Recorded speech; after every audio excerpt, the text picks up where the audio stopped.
Hi, it is April 8th, 2022, and so I had an adventurous day yesterday. I had my long form improv class, which is a challenge, but I feel like we're starting to click a bit and get the hang of it, and I I I think I feel good things are in store with that group. I think we're gonna have some success once we kind of perfect our craft. And I guess it's one of those things you never fully, yeah, any kind of artistic pursuit. I mean, you're always learning and improving. You never master it in a sense, but once we get up to the place where we're actually doing shows and stuff, I think it's going to be pretty good. And so that's going on. But then after my improv class, I actually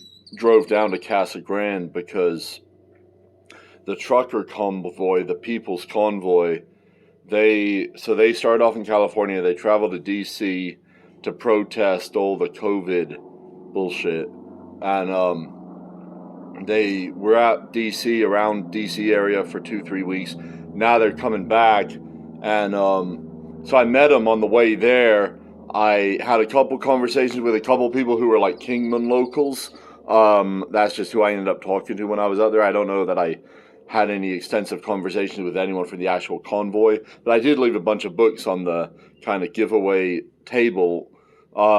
This time I showed up there kind of late, and a lot of people had kind of settled in for the night, but there were still kind of a few people hanging around outside, and I ended up getting engaged with these people and having a conversation. I was out there for maybe an hour and a half, something like that, and having good conversations with some people I met. There were a couple couples. They had, I guess they had met up in, I think they met in the Washington area, and then they had been kind of doing this, seeing each other at every stop and stuff, and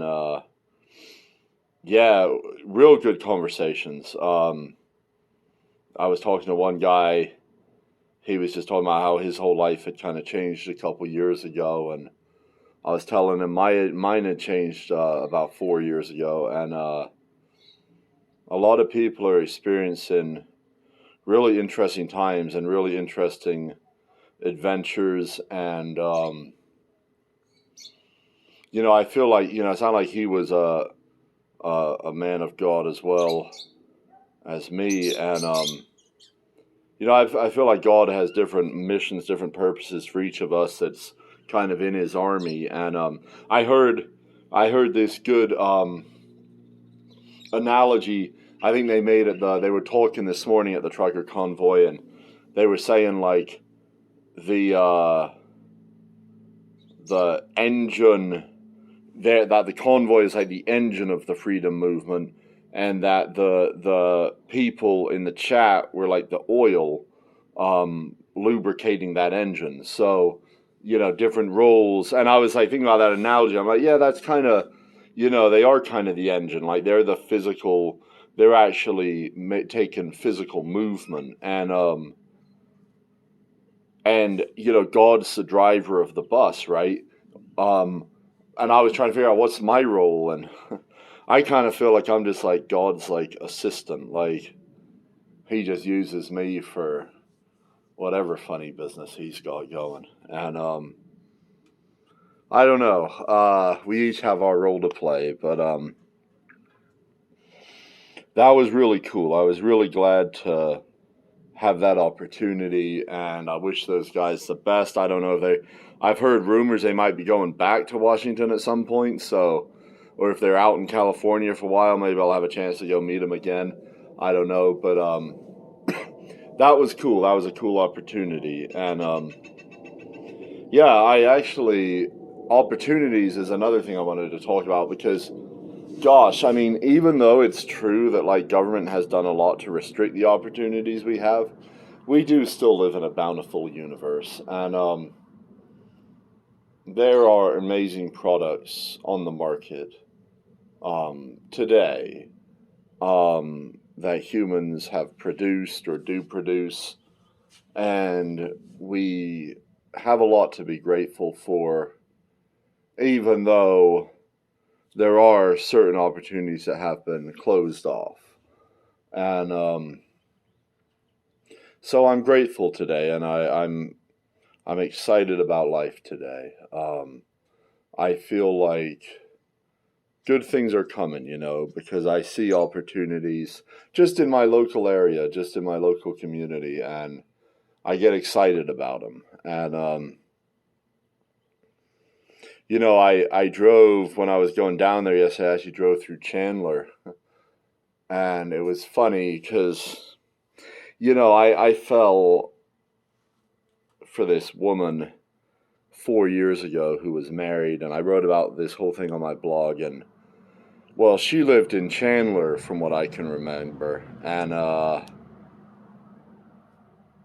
when I was down there, I was thinking about that, like, oh, I'm kind of driving through her neighborhood. Like, I don't know exactly where in Chandler she lives, but like I'm driving through like one of the main kind of drags that goes, I don't remember what it is, 87 that goes south, and it ends up taking you to Casa Grande. But I stopped at a gas station there, and there was a young lady sanitizing my gas pump. And this is, despite like all the madness in this world, I haven't seen it this bad before, right? Like, you're fucking sanitizing a fucking gas pump, kid. So I asked her, like, are there a lot of germs in this area or something? And it's funny to me because, to me, everything that's going on, this whole intellectual war, it's really like it's really me against her. It's really, she's like completely like pro-vax, like buys into the narrative, just like seemingly entirely compliant with basically like social norms, and like, I'm gonna do what I'm told. I'm not gonna question anything. I'm not gonna like upset the cart, the apple cart, whatever you want to say. And I'm gonna and it's like that influence is, and then now, of course, opposed to me, who's like, I'm gonna upset every fucking apple cart in this whole fucking town, bro, and on this whole planet, my friend, maybe even this goddamn universe, bro. And it was like just being in the vicinity of, like, in a way, like the enemy, like, even though like I don't want harm to come to this person, like, they're my enemy in the sense of like, if this person stopped being compliant and all that, like, the entire narrative for the entire fucking cult would collapse. Like, that's the leader of the fucking cult, right? And so it's funny, like, when you're that close to the leader of the cult, like that neighborhood, like, you're actually so insane that you're actually wiping off a fucking gas pump. And but we had a nice little interaction. I gave her a book. She seemed into that idea, and she complimented me. I had been doing a little singing with some of the music that had been playing in my car. And I went into the station, and my goodness, dude, this poor guy, man, at the gas station had clearly been abused by some kind of woman. And knowing that the leader of the cult is that close, of course it's fucking her, right? Like, I'm not the only side of this deal, right? Like if I'm having this kind of impact on the people around me, what kind of impact is this woman having on the people around her? But the problem is, this woman, she doesn't act in kind ways. She doesn't actually do the right thing, or know even seemingly what the right thing is. And so the people in her life just fucking suffer. And our whole world suffers as a result. And so this poor guy's at the brunt of this. And I can just see this is an abused animal right here. But you know what, dude? I showed him some compassion. I told him the fucking truth. I told him what she was. I said she's a cunt. And I said, you gotta call them on their shit, bro. You gotta put them in their place, bro. And my hope is next time she strolls through there, this kid's gonna do just that. And he's not gonna let her abuse him and walk all over him and use him and do what she does to people. The way she did to me and the way she believes it's okay to do to people. This motherfucker's gonna fuck her up, kid. And I'm not talking about violence.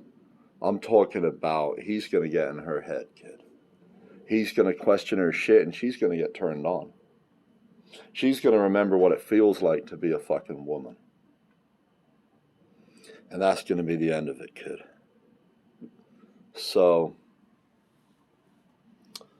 that was kind of a cool ancillary thing to my main mission last night.